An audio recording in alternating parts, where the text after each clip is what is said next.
Buenas tardes a todos y todas.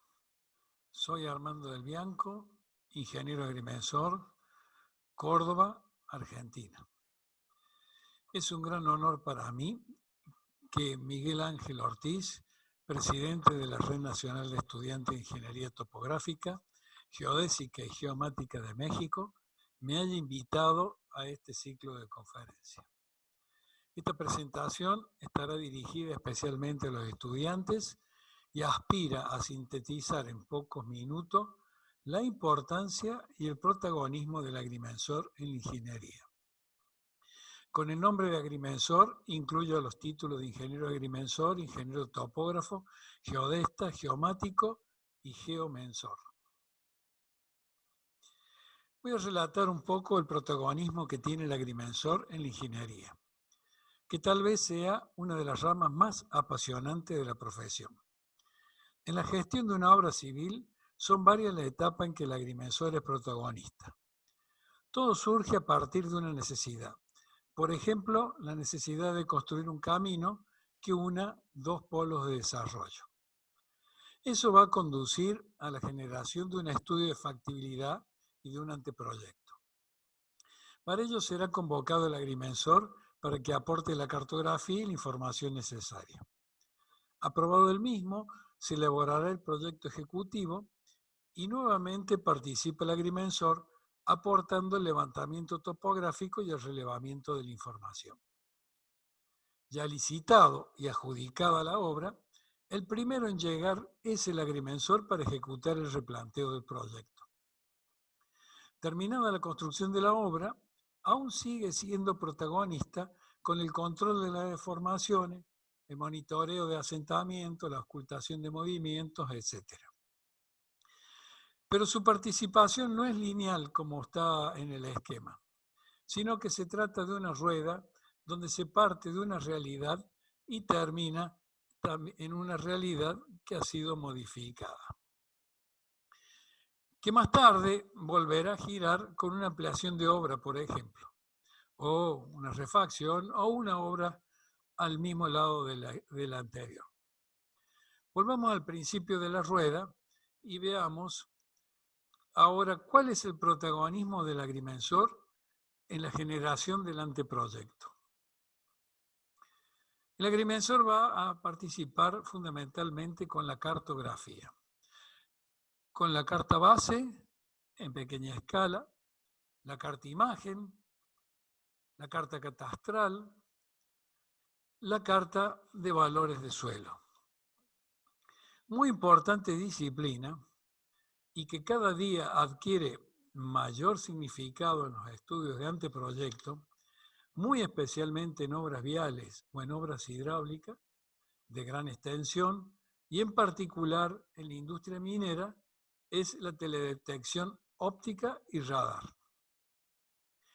También participa el agrimensor con la aerofotogrametría cuando se trata de relevamientos de grandes extensiones, con la agrimensura legal, con sus conocimientos sobre el catastro, los sistemas de información geográfica y los sistemas de información territorial.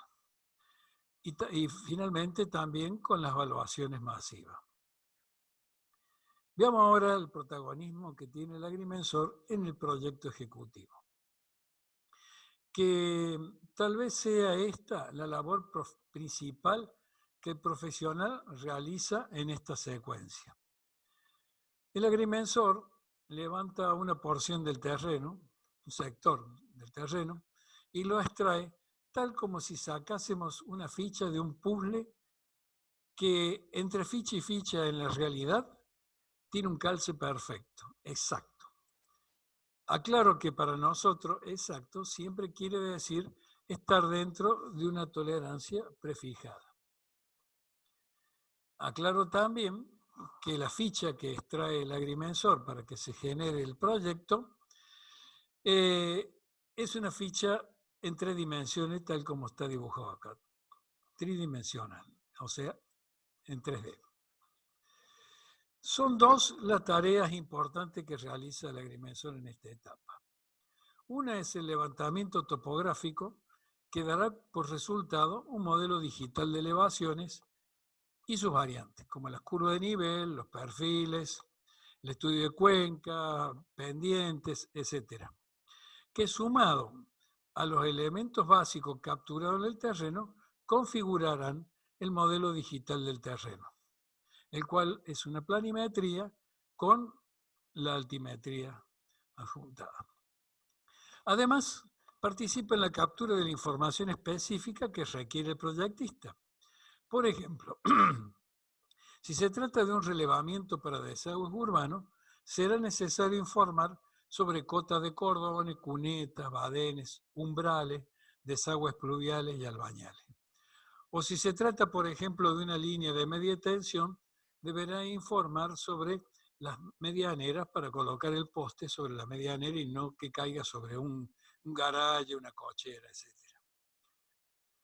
Una importante aclaración que yo repito casi hasta el hartazgo.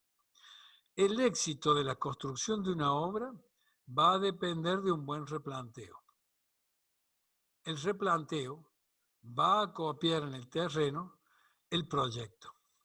Y el éxito de un buen proyecto va a depender de la calidad del levantamiento y de la información capturada en el terreno. Esto es importante porque el modelo digital del terreno que se le entrega al proyectista serán los ojos del proyectista. Veamos cuáles son las disciplinas y geociencias que intervienen en esta etapa del relevamiento. La topografía, el posicionamiento, la aerofotogrametría para grandes extensiones. Me estoy refiriendo a la aerofotogrametría aérea, ¿no? La fotogrametría dron para extensiones reducidas, la batimetría y la agrimensura legal, especialmente con las mensuras de expropiación y las mensuras de servidumbre.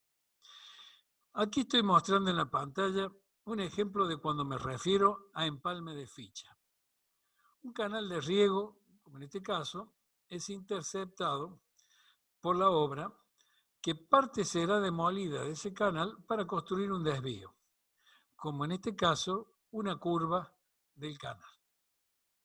Una vez construido el nuevo canal proyectado, debe coincidir exactamente con el canal existente. Digo exactamente, y siempre me estoy refiriendo a dentro de tolerancias que están prefijadas. En este caso en particular, la tolerancia en longitud es mucho más generosa que las otras dos tolerancias. ¿Por qué? Porque esta última pieza puede ser que se hace in situ, se puede adaptar para que se acomode al existente.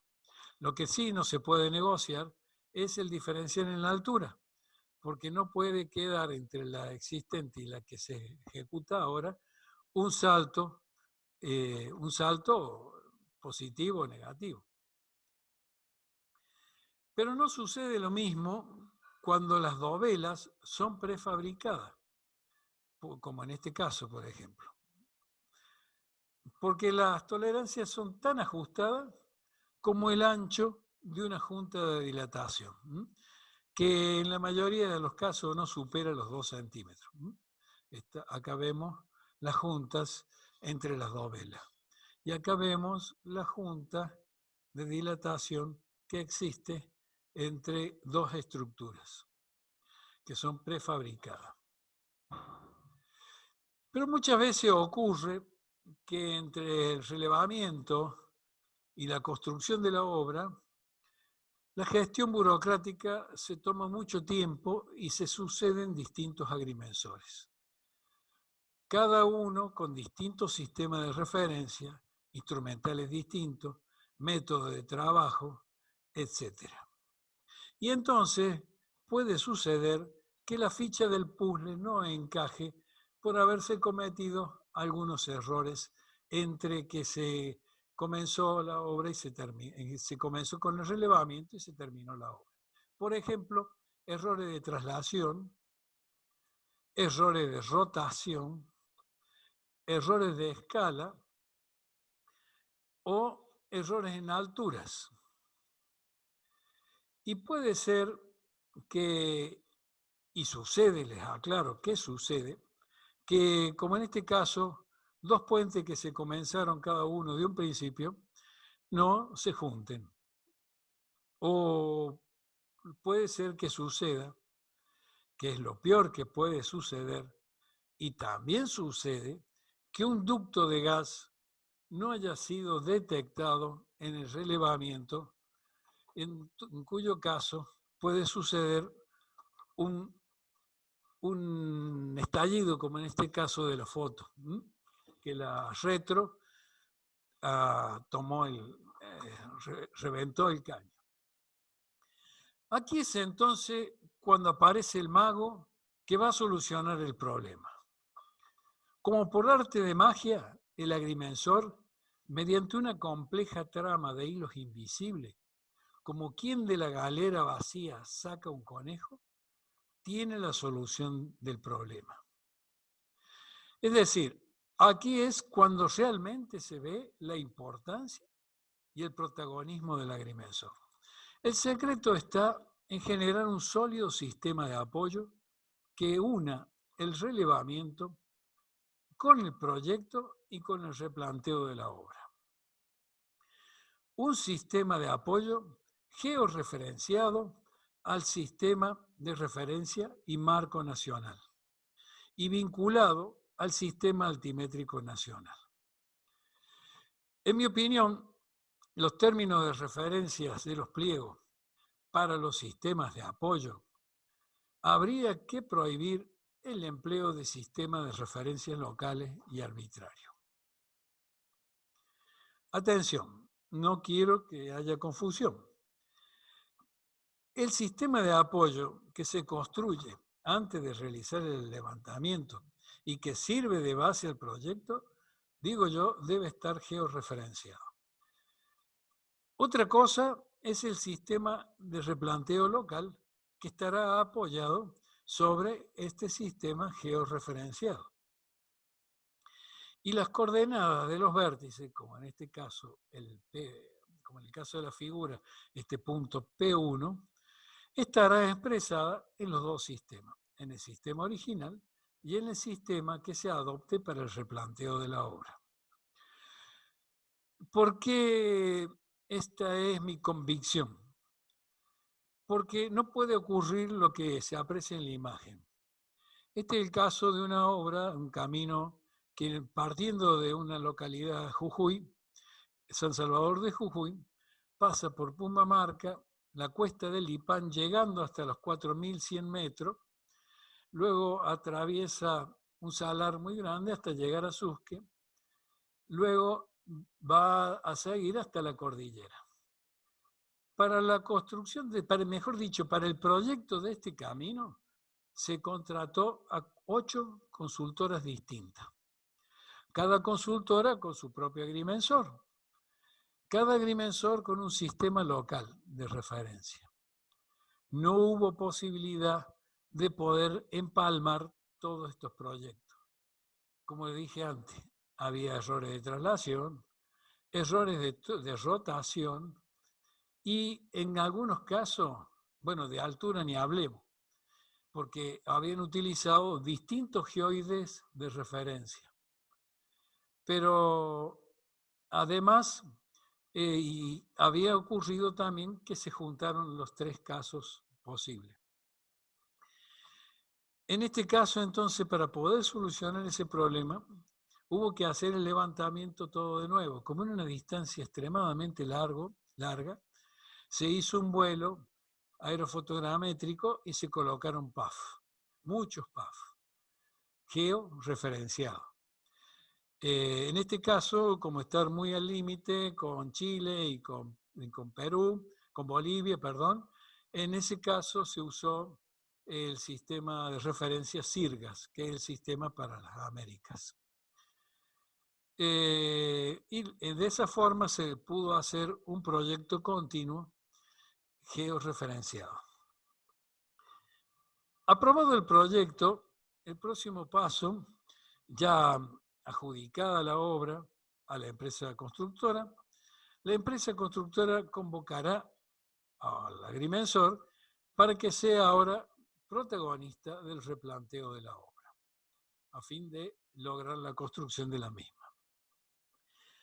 El replanteo es dibujar en escala 1 en 1 y en 3 dimensiones el proyecto en el terreno.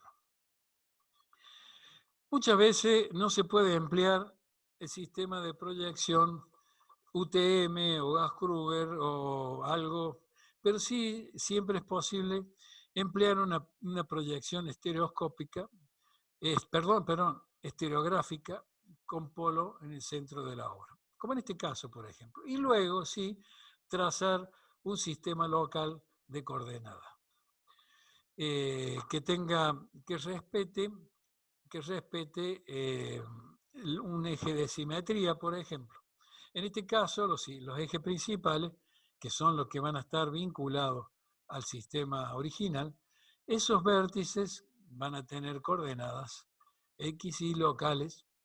Y acá vemos pintado en color amarillo los ejes secundarios que van a servir de replanteo. Volvemos al ejemplo del puzzle. Cada parte de la obra, por ejemplo, estos tanques cisterna, estas plantas de tratamiento, estos galpones, todos van a estar vinculados como si fuese también una ficha del puzzle. Y las tolerancias entre sí van a estar fijadas por la relación que exista entre los ejes principales y secundarios de cada una de esas partes. Por ejemplo, en el caso de esta fábrica, lo que va a unir esta parte de acá, con esta otra fábrica, van a estar dados por estos ductos de acero que vienen prefabricados y con una distancia justa. Por lo tanto, en este caso, tenemos que asegurarnos que encastre perfectamente en el lugar establecido con una tolerancia que va a ser, en este caso, muy ajustada. O en este caso también que está unido por un ducto, pero el caso, por ejemplo, de este galpón, no tiene ninguna vinculación con el resto. Por lo tanto, este tendrá para su replanteo una tolerancia mucho más generosa, podríamos hablar del orden de los decímetros. Otro ejemplo es en esta presa, donde se han trazado dos ejes fundamentales, que están aquí dibujados en rojo, y un eje secundario en amarillo que pasa por el eje de la curva de la pantalla del dique. En el estadio tenemos dos ejes fundamentales también, que son los que están dibujados en rojo, el X y el Y, y centenares de ejes secundarios que están dibujados en amarillo. También aparece otra figura que son las elipses. Elipses que en este caso están dibujadas de blanco. Elipses concéntricas y superpuestas, cada una por la distancia de la grada, por la altura de la grada. Sobre el eje de las Y vemos aquí que hay una ecuación de segundo grado. En el caso de las obras lineales, como son los caminos, los gasoductos, los acueductos, los electroductos, etc., es conveniente siempre trabajar con el sistema original georreferenciado. Por comodidad en los cálculos, se pueden quitar los millones y las centenas de mil. En las obras lineales se hace necesario también trabajar con otro sistema que son progresivas al origen y las distancias de la obra al eje de referencia. También cada obra de arte, como por ejemplo en este distribuidor donde hay un puente, cada obra de arte tendrá su propio sistema de apoyo de replanteo como sus propias precisiones. Por ejemplo, en este caso, acá tenemos los ejes de los estribos y el eje de las pilas. Entre ellos, la tolerancia constructiva será del ancho de una junta de dilatación, que como dije puede ser de 2 centímetros. Por lo tanto, la precisión a adoptar para el replanteo de este microsistema local va a ser el agrimensor elegirá si es la tercera parte, la segunda parte de la tolerancia prefijada. En los caminos, la tercera coordenada, o sea, la altura de los vértices, debido a las precisiones en la carpeta de rodamiento y también en los acueductos, por la conducción por gravedad del agua, conviene que sean nivelados con nivelación geométrica realizada siempre en ida y vuelta y vinculada al sistema altimétrico nacional. Un poco más complicado son los relevamientos, replanteos y controles en la industria, pues estos se realizan en condiciones extremadamente adversas de temperatura, de ruido, de polvo en el ambiente y en lugares muy reducidos. Pero lo más complicado en estos casos son las presiones de los operarios de la planta, pues un horno o una turbina, por ejemplo, tienen un tiempo programado y muy limitado para las paradas y puesta en funcionamiento de nuevo. En ese escaso tiempo, el agrimensor va a realizar sus tareas, que en este caso tenemos ya que hablar, además, en algunos casos se puede utilizar una topografía de precisión, con nivelaciones de alta precisión, con mira de Invar, mini prisma, mini bastón, y que lo mejor son las señales autoadhesivas, porque es una imagen puntual. Pero también en algunos casos tenemos que hablar de microgeodesia. La microgeodesia es una geociencia exclusiva de la agrimensura. Allí donde la metrología no llega, en espacios muy reducidos y con precisiones muy altas. Tan ajustadas estas precisiones que llegan a ser hasta décimas de milímetro. El colega Manyaterra de la Universidad de Rosario afirma que el rango de medición que tiene el agrimensor va desde las décimas de milímetro a los millones de años luz. Cuando se refiere a las décimas de milímetro, está hablando de las mediciones microgeodésicas. Y cuando se refiere a millones de años luz, está hablando de las mediciones con BLBI. A los púlsares, a los cuásar.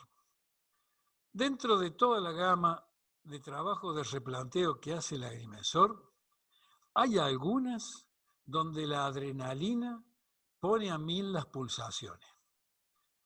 Voy a mencionar solo algunos de estos ejemplos.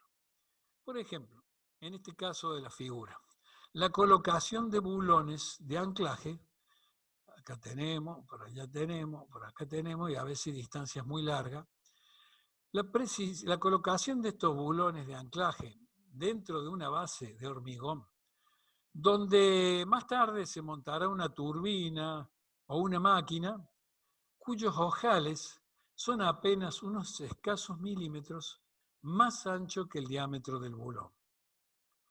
O el montaje de la compuerta de un dique, por ejemplo, ¿no?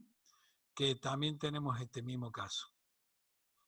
Y otro de los casos es el que se ve en la imagen de abajo, que es un túnel que ha sido excavado desde 2 o más frentes, con curvas horizontales, curvas verticales, y donde las dovelas, que son estas piezas de hormigón que ya vienen prefabricadas, tienen que encajar exactamente.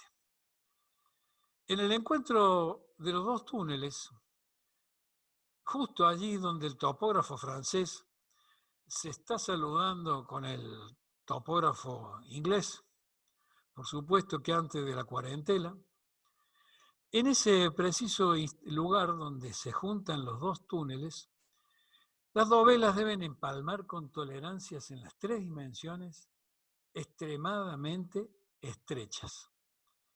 Extremadamente estrechas. Como ustedes ven, aquí las vías no pueden tener un salto. Las dovelas no pueden estar también con un salto, tienen que coincidir exactamente dentro de la tolerancia prefijada.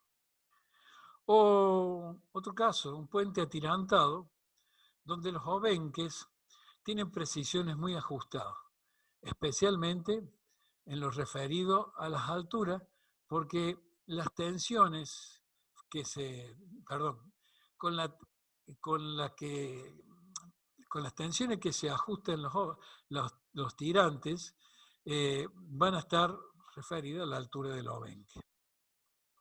O la colocación de la última pieza en un puente de arco que se llama clave. Colocación de la clave también tiene que coincidir dentro de las tolerancias que venimos trayendo desde los orígenes.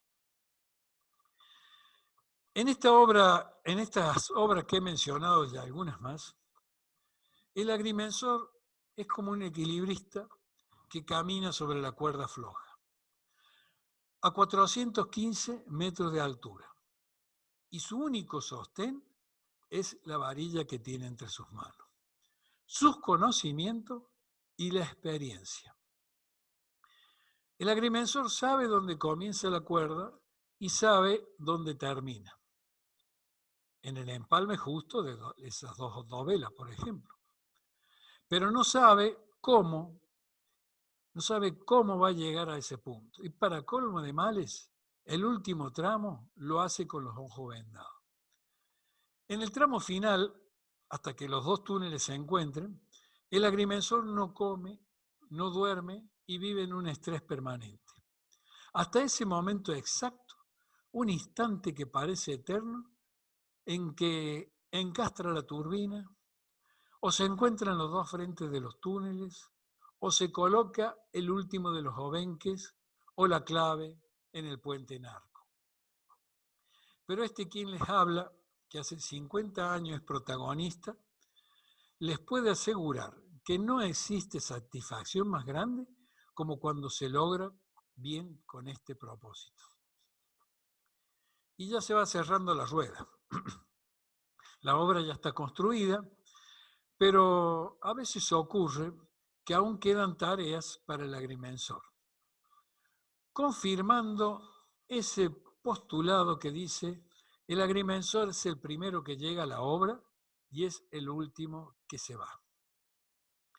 Así quedan, una vez terminada la obra, por cerrar las últimas certificaciones de las obras y la generación de los planos conforme a obra, los cuales se van a atar al sistema original y los planos conforme a obra quedarán georreferenciados, para que no ocurra que otra obra que se construye y que intercepte a esta, ocurra lo que planteamos antes, que pueda ser muy peligroso la explosión de un gasoducto o la rotura de un acueducto que provee agua a un barrio, por ejemplo.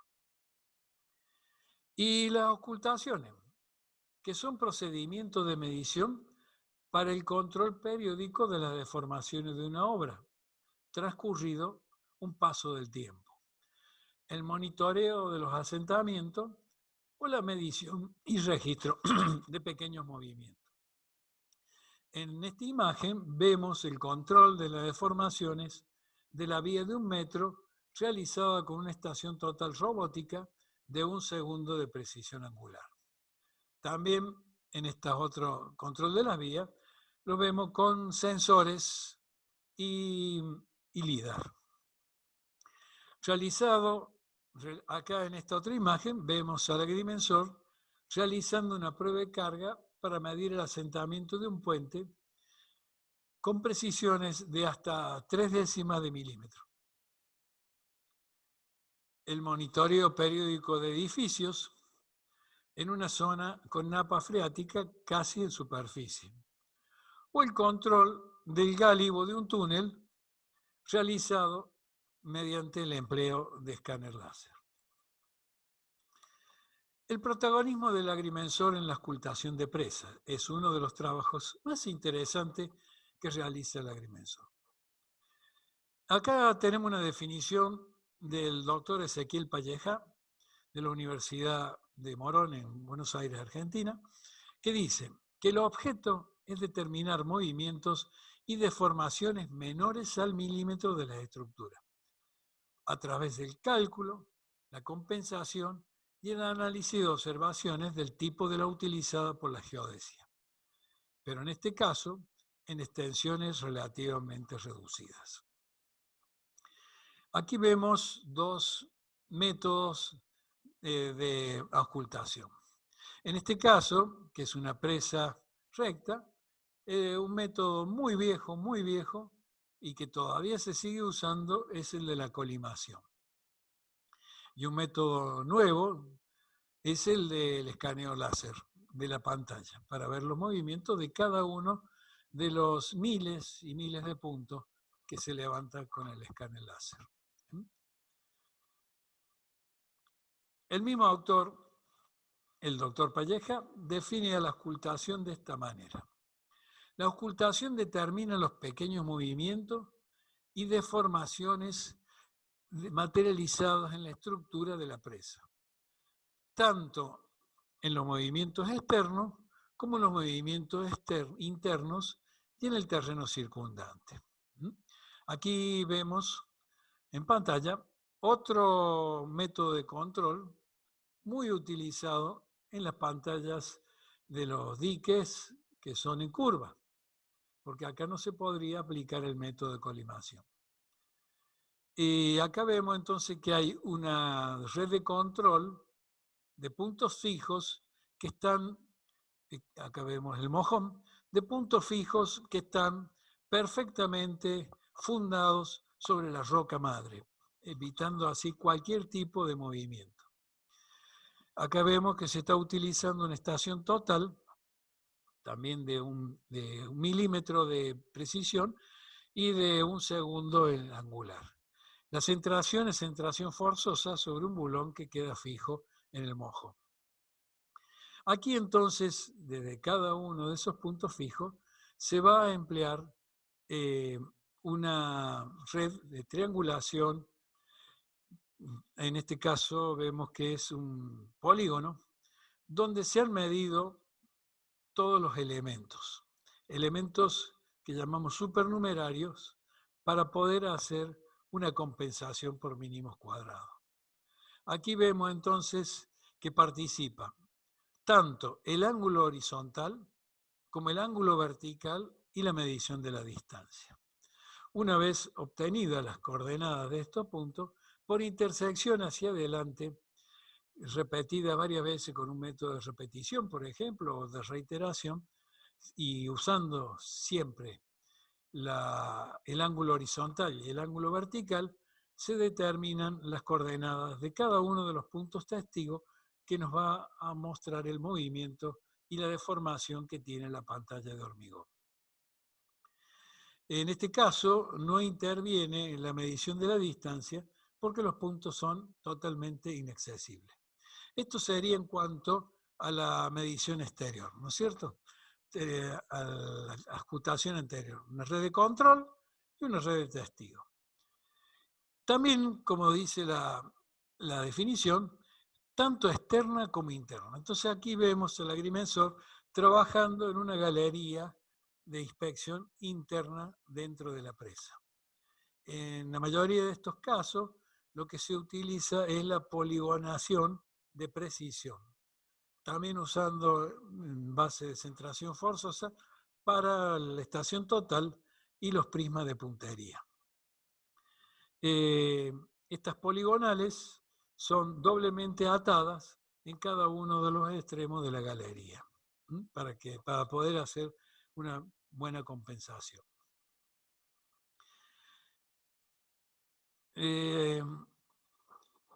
Atención, quiero llamar aquí la atención. El agrimensor no solo es protagonista en las mediciones, como hemos estado hasta ahora viendo, sino que además interactúa permanentemente con profesionales de otras disciplinas, como son los arquitectos, los ingenieros civiles, ingenieros industriales, geólogos, geotécnicos, ingenieros hidráulicos, biólogos, arqueólogos, antropólogos, etc., cumpliendo un importantísimo papel protagónico, tanto en las opiniones como en el asesoramiento y en las decisiones, tanto en lo que se refiere a la planificación de los trabajos, a la definición de las tolerancias y métodos de medición, como así también aportando los conocimientos de la agrimensura legal. Tareas todas estas que solo podrá ser realizada con experticia y excelencia por el profesional de la agrimensura. Finalmente, el Big Bang de la tecnología. El imparable avance de la tecnología, seguido de una obsolencia vertiginosa y que permanentemente incorpora nuevos instrumentales de medición, que nos induce a generar cambios sobre cambios en los métodos de medición, de procesos y de cálculos. Al mismo tiempo, la generación de proyectos de ingeniería y de la construcción de las obras. Esto exige cada vez tiempos más exiguos y con más altas precisiones. Sin embargo, y esto quiero que quede bien claro, sin embargo, las nuevas herramientas, por más poderosas y precisas que sean, no suplantan al profesional. Por el contrario, le van a demandar un saber más intelectualizado y una actualización permanente.